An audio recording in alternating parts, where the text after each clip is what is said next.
it's always challenging. And we were thrilled that we were able to offer up to 24 contracts for this upcoming season. But just it seems to be that whatever number you make it, then obviously the next couple are always the ones that are stiff to miss out. I do think the great thing about the contracting system and the way that we do it is that there's performances will still ensure that players can earn an upgrade throughout the year.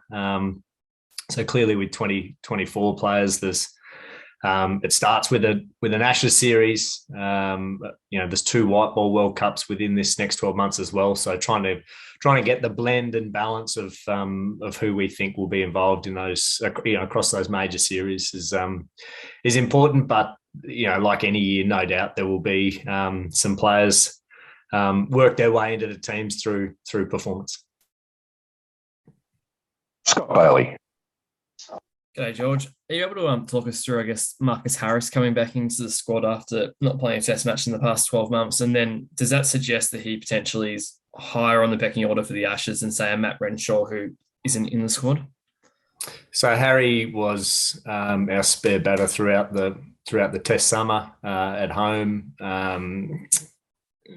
As we saw, Matt Renshaw came in for him in Sydney as a bit of a precursor for a wicket we thought was going to play more like where we were about to head, which was India, and that's where Matt was preferred over Harry. But now looking ahead, we back in England, as I said, another home summer and then some tests in New Zealand, and we certainly rate Harry's ability in those conditions.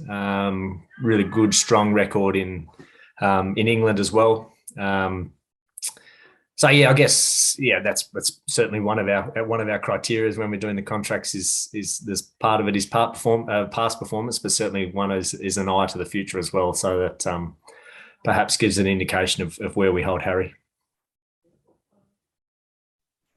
Drew McGlashan. Hey, George. Would it be fair to say that the increase in the number of contracts is enabled you to put more fast bowlers on the list than may have been the case? I'm thinking like Nisa and Jai and people like that who would kind of maybe be on the fringes if you had a smaller list. Do you see that as an advantage of having the 24 names? You can have more fast bowling resources on this list? I think any given year, you sort of have to be aware of what's in front of you. We've been very fortunate, I think, in the longevity and B, the robustness of our best fast bowlers, and for the most part they've played multiple formats as well. But clearly we've seen over the last 12 months, and we expect going forward that just through nothing else than the sheer weight of cricket, that we needed a squad of fast bowlers. We need to ensure that we've got a clear pathway and a bit of a, for want of a better word, a bit of a succession plan as well. Certainly offering contracts to some players gives us the opportunity to sit down and have a really strong conversation around what the 12 months might look like for them. And can I just ask about the squad that you'll be picking in the near future for the UK? Will the WTC squad for the final and the Ashes be one and the same, or will you be in a sense picking two separate squads? Yeah, it's a bit funky. So we'll announce a broader squad for the World Test Championship and for the first 2 Ashes tests. But then I think around the 28th of May, we need to narrow that down to a 15-man squad for the World Test Championship. So we're actually on the ground in the UK by that stage. But we'll clearly have a couple more players than that. So it's just a little permutation there around what that looks like. But much like we did in India, we'll review that broader Ashes squad, and almost we're splitting it, I guess, into 2 blocks of 3 tests. So we'll have more information there on how the team's going, the results of the first couple of Ashes tests, what the brand of cricket looks like, and just an opportunity there to review any changes that need to be made. Thanks, George. Cheers for that. Dave.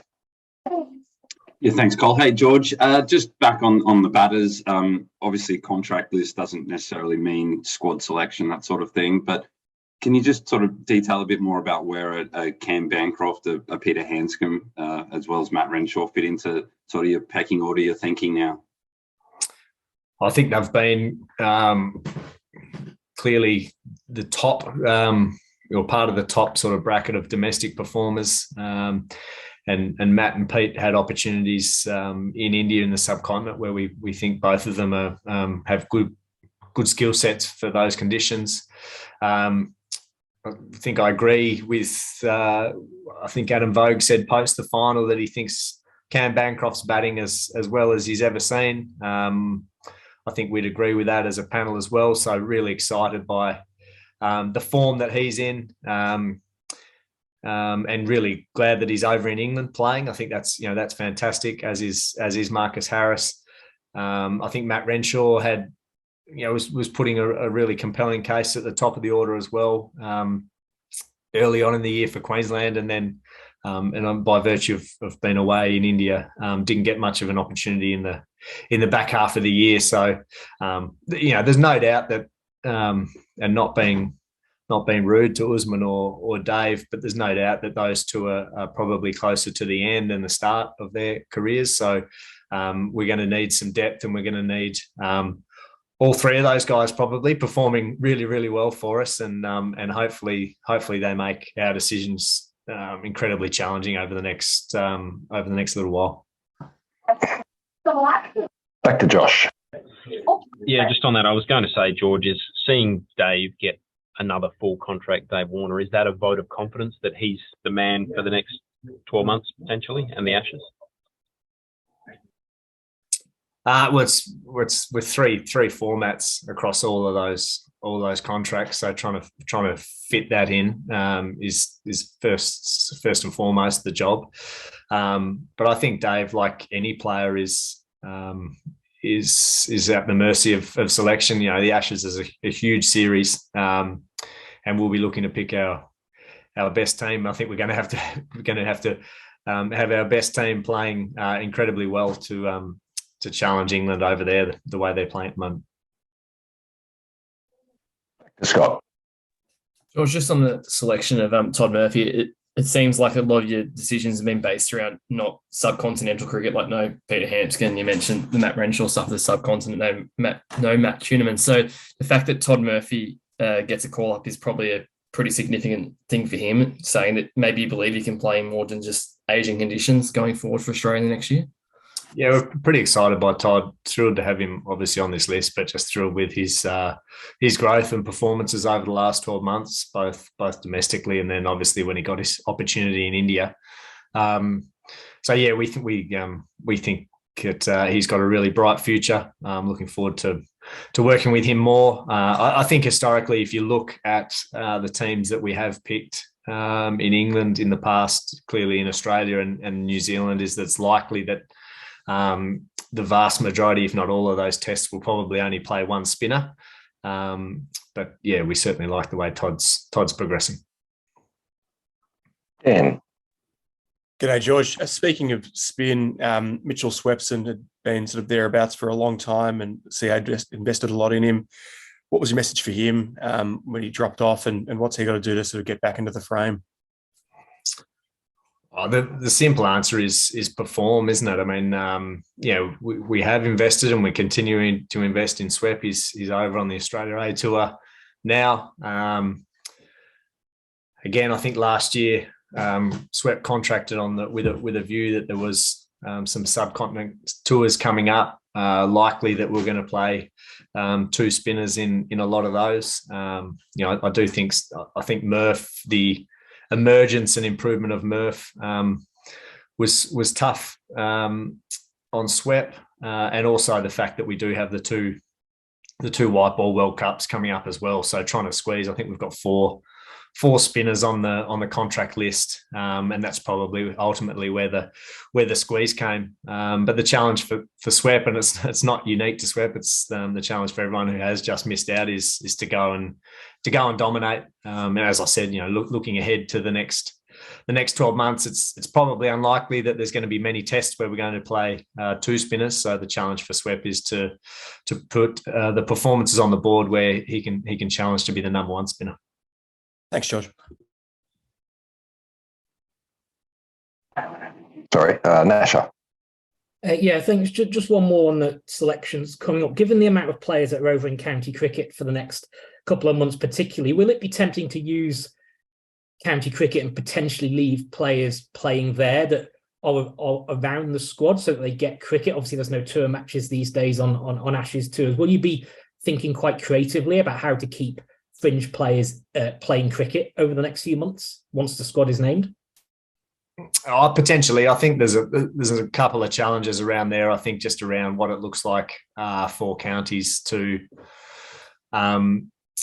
engage the services of those players and how that looks, and then just trying to line up how that works from a test match to a county schedule, and where we are in the country. So potentially open to it, but I also think we've seen in the past that we create enough interesting ways of training and centre wickets and things that if it doesn't fall into our laps, that's a clear opportunity for players that we can also get through with that not happening. Also, I think that's the beauty of reviewing that squad at the end of the second test is you can be really clear around what it looks like, around who's likely to play, who's likely, who's looking like at that stage they may be stuck on the bench for the rest of the series, and try and create some opportunities through that medium as well. Cheers, George. Mel. Hi, George. Sorry, I'm a bit late to the party, so apologies if this has been asked. But I just wondered if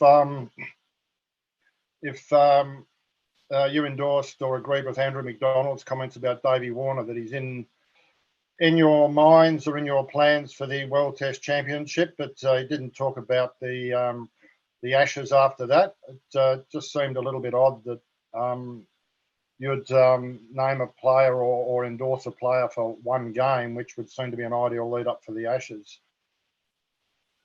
I think the point Andrew was making there was it's a different team and a different way of playing. So I support Andrew's comments on that around David. And then, as I did touch on earlier, Mal, to an earlier question, that Ashes, like any challenge overseas tour, it's going to be very challenging. England are playing some incredible cricket, so the team and the squad that we pick for that are going to need to be at their absolute best. So basically, no Stuart Broad in the Indian team. I don't think there is. That's the difference. No, I think there's a number of differences, but we'll. I think we're a couple of weeks away from announcing that squad, so we'll work to that over the next couple of weeks. Thanks. Looks like the last one. Back to you, Dan. Yeah, thanks again, George. It's I suppose a bit of a forgotten format at the moment, but the T20 captaincy, where's that all at? And can we read that the new T20 captain will come from this list, or is that where's that all at, I suppose? We're working towards it. One of the things that there's a number of things that we're working through at the moment in terms of who that might be, what it looks like around the other formats, whether 3 captains across 3 different formats is something that we would look to entertain, or if we're or whether we're in a position where that might be 2 captains, and you just get a little bit more continuity through your leadership. Progressing. Thanks, George. Last one. Sorry, guys. Dave. Yeah, sorry, thanks. Just had a late in. Just want to talk about Jai Richardson. I presume he's added to the list with a bit of a white ball focus, and it's had some problems with injuries over the last little while. Just wondering how that fits into your plans, and is it sort of more about bringing him in under management, I guess, rather than leaving him with the state? I think it shows how highly we rate Jai's skill set, and not just for white ball, but across all three formats. I think realistically, given the run that he's had, the path back, it makes sense that probably is focused on white ball cricket to start with. But the reason he's there, and that we rank the players across all three formats, and Jai consistently gets his name up there, and he's had a torrid run of it injury wise, but every time he got back to fitness this year and performed domestic cricket, he was immediately amongst our squads or potential squads. So so really hoping this last bit of surgery is going to work out really well for him, and confident that if it does, that he's got a really bright future, and across all three formats. Thanks, George. Thanks, everyone, and thanks for George for joining us today. So we'll wrap it up there, guys. Thanks again, and I'll share the recording shortly. Thank you. Thanks, Thanks, everyone. Cole. Thanks, Carl. Thanks, George. Much.